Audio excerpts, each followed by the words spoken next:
Around 1800 BCE, a group of farmers in the Wabash River Valley of what is now Illinois were maintaining a garden complex that archaeologists didn't discover until the 20th century. They were growing at least 4 crops, none of which were corn. They had been selectively breeding these plants for generations, deliberately thinning seed coats, selecting for larger seeds, increasing yield. They had a functioning agricultural system. And then, over the following few thousand years, nearly all of it disappeared. Not because the crops failed, the yields were comparable to traditionally grown maize, according to experimental cultivation published in the Journal of Ethnobiology in 2019. They disappeared because corn arrived, and corn was easier to trade. Number 2 on this list is sitting in your garden right now, classified as a weed, and you have probably pulled it out. Number 5 outperforms quinoa on yield when grown the same way, and quinoa is selling for $5 a pound at specialty retailers. And number 8 is the one that was growing in North America for 5,000 years before anyone brought a single seed from Europe, and most people have never heard its name. Here's the list. Number 1, pitseed goosefoot, also called Lambsquarters. This is the plant most North American gardeners spend the summer pulling out of their beds. It volunteers in disturbed soil, grows to 3 or 4 feet without being asked, and produces dense seed heads on every branch by late summer. What almost nobody knows is that it was one of the first 4 plants deliberately domesticated in eastern North America, with evidence of cultivation going back to the Riverton site in Illinois around 1800 BCE. The wild food writer Ewell Gibbons in the 1960s documented harvesting the seeds using nothing more than a pail. Hold it under the branch, strip the seeds off, winnow out the chaff. He described them as pretty good food for humans, which is the most understated endorsement of a crop that outperforms quinoa in documented trials. Goosefoot seeds are approximately 25% protein by weight, higher than wheat, higher than rice, and comparable to quinoa, which is its closest commercial relative. The leaves are edible as cooked greens, with a nutritional profile similar to spinach. Experimental cultivation data published by Dr. Natalie Mueller of Washington University in St. Louis documents yields up to 9,005 kilograms per hectare for goosefoot grown in polyculture. Figures that exceed global averages for quinoa and buckwheat, and that fall within the range of traditionally cultivated maize. The plant grows in every U.S. state. It already grows in your garden. You have been removing it. Number 2, sumpweed, also called marsh elder. Sumpweed is the one that genuinely surprises people because it is currently classified as a noxious weed in several Midwestern states, and some counties have regulations requiring its removal from farmland. This is the same plant that indigenous farmers in the Mississippi Valley had selectively bred for 2,000 years, reducing seed coat thickness, increasing seed size, and integrating it into a functioning polyculture. The domesticated form is thought to be extinct. What you find today in drainage ditches and river edges is the feral descendant of something that was once a significant food crop. The seed is the reason. Sumpweed seeds are extraordinarily high in fat and protein, up to 45% fat by weight, with a protein content of roughly 32%, according to compositional analysis cited in Eastern agricultural complex literature, and sourced from Ash and Ash, 1985 archaeobotanical studies. That puts it nutritionally in the same tier as sunflower seeds, dense, calorie-rich, oil-bearing. The oil itself is edible and has been compared to linseed oil in composition. The wild guru forager, Samuel Thayer, has documented eating sumpweed seeds and found them palatable after minimal processing. One of the most calorie-dense crops ever grown in North America is sitting in drainage ditches across the Midwest, being legally required to be eliminated. Number 3, little barley, or Pusillum. Little barley is a native North American grass that most people walk past without registering. It looks like a small, somewhat scrubby version of the wheatgrass you might see in a vacant lot. It completes its entire life cycle by late spring, germinating in fall, overwintering, and producing seed before most crops are even in the ground. That timing is important. It fills a gap in the food calendar that almost no other grain crop covers. The seeds are nutritionally similar to cultivated barley, roughly 65% complex carbohydrate, 12 to 15% protein, with a meaningful fiber content and a lower glycemic index than refined wheat flour. Pre-contact indigenous communities ground little barley into flour and used it in the same way early. Civilizations used wheat, bread, porridge, and flour-based preparations. It was part of the EAC polyculture system that supported societies in the central Mississippi Valley for millennia. Little barley is listed today in some agricultural guides as a pasture weed. It grows wild across most of the contiguous United States. It requires essentially nothing from the grower once established. Number 4, maygrass, Phalaris caroliniana. Maygrass is a native spring annual grass producing seeds by May, hence the name, in the eastern and southeastern United States. It was a significant component of the Eastern agricultural complex and grew in association with goosefoot, little barley, and Erect knotweed in the polyculture systems of pre-contact farmers from the Ohio Valley south to the Gulf Coast. The archaeological record places it in storage pits and house floor assemblages dating back 2,000 years. It was not gathered opportunistically. It was grown, stored, and depended upon. The seeds are a starchy grain with a nutritional profile close to millet, approximately 70% carbohydrate, 12% protein, and a fat content under 4%, with documented iron and B vitamin content. Maygrass flour can be ground and used in exactly the same applications as wheat or millet flour, breads, flatbreads, porridge, thickeners. It grows in zones 6 through 9 across the eastern and southeastern U.S., tolerates wet and disturbed soil, and completes its life cycle before summer heat sets in. The challenge with maygrass today is seed sourcing. No commercial cultivar exists, and seed must be sourced from native plant suppliers or wild gathered with appropriate permissions. The knowledge of how to grow it reliably was lost when the Eastern agricultural complex collapsed. Researchers are still reconstructing it. We're halfway through, and if this is the kind of content you're into, the stuff most gardening and food production channels just never get into, it would genuinely mean the world if you subscribed, liked, and shared this video. It's the main way this channel keeps growing and keeps making videos like this one. All right, back to the list.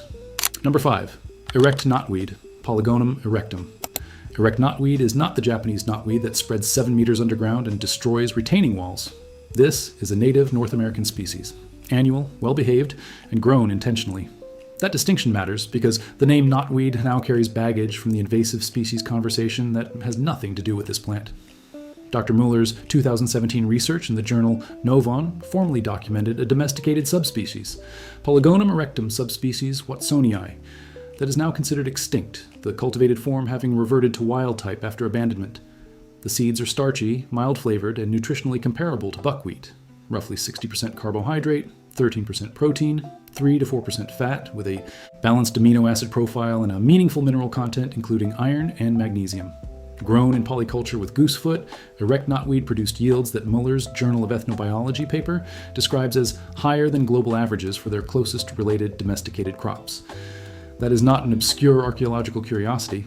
That is a yield number that outperforms commercial buckwheat and quinoa in controlled experimental conditions from a plant that was growing in North America for 2,000 years before anyone here had heard of either of those crops. It grows in disturbed soil across most of the eastern half of the United States. You need to look for native seed suppliers to source it intentionally. But once it is established, it is one of the more self-sufficient annual grain crops you can grow in a temperate zone. Number 6, the native sunflower, Helianthus annuus, the original.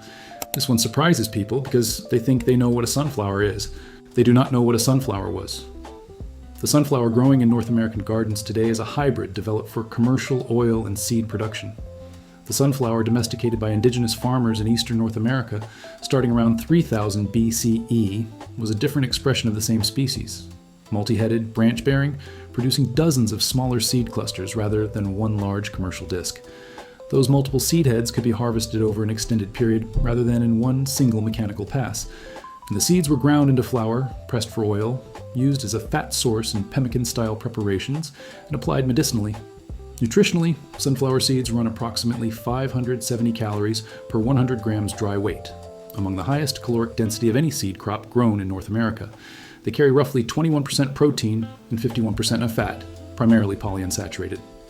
The native sunflower was one of the 4 original crops domesticated at Riverton, Illinois around 1800 BCE, alongside goosefoot, sumpweed, and squash, making it one of the oldest deliberately bred food crops on this continent. It is currently the only Eastern agricultural complex crop still in widespread cultivation, but almost entirely in hybrid commercial form that bears little resemblance to the original food plant. Open-pollinated, multi-headed, branching native varieties are available from heritage seed companies and can be grown across zones 4 through 9 in any reasonably sunny location. The plant you think of as ornamental was the sunflower oil and protein crop of North America for 5,000 years before the modern hybrid existed. Number 7. Squash, Cucurbita pepo, the native form. The squash grown in North America before European contact was not the butternut squash you see at the grocery store in October. The original cultivated squash of the Eastern agricultural complex, Cucurbita pepo subspecies ovifera, was a small, hard-shelled, acorn-type gourd that was grown primarily for its seeds and secondarily for its flesh. Seeds were the calorie source. The gourd itself was also used as a lightweight container, which for a semi-nomadic agricultural community had practical value that a butternut squash entirely lacks.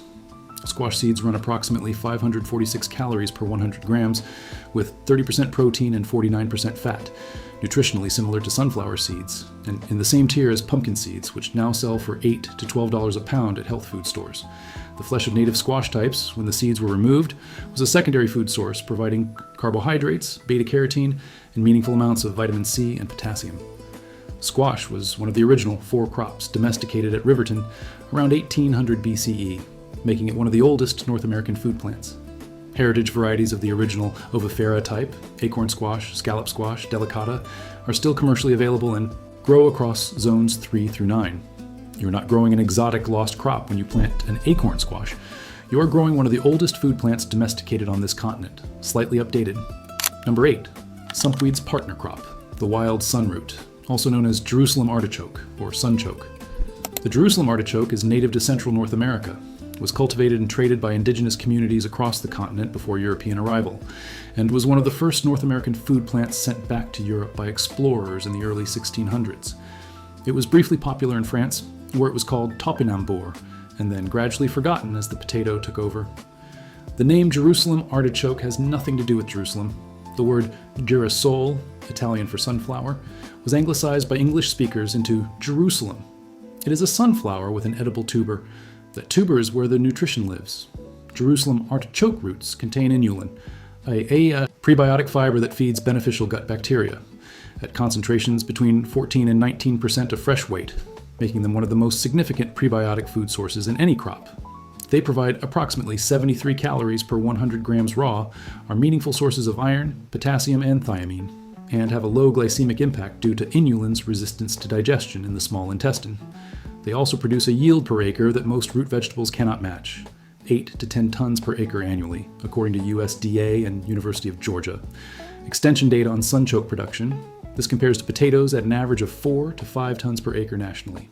They grow in zones 3 through 9, tolerate poor soil, produce without irrigation in most of the eastern US, and will return from the ground year after year without replanting. They spread aggressively in good soil, which is the only genuine management challenge. In the wrong location, that is a problem. In a dedicated production area, it is free food every autumn for as long as you want it. It was growing here long before anyone brought a seed from Europe. It outperforms the potato on yield, and almost nobody grows it on purpose. That is the list. 8 crops from the Eastern Agricultural Complex and native North American agriculture, 5 of which are currently classified as weeds in some jurisdictions, 2 of which outperform their commercial relatives on yield and controlled trials, and 1 of which is sitting in your garden right now waiting to be pulled. None of them require sourcing from overseas. None of them need a climate that doesn't already exist in North America. Pitseed, goosefoot, and erect knotweed are the place to start. They grow easily from native seed, they volunteer in disturbed soil, and together they produce more per square foot than either crop grown separately.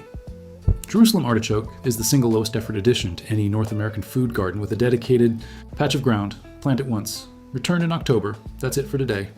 I hope you learned something new, and I'll see you in the next one.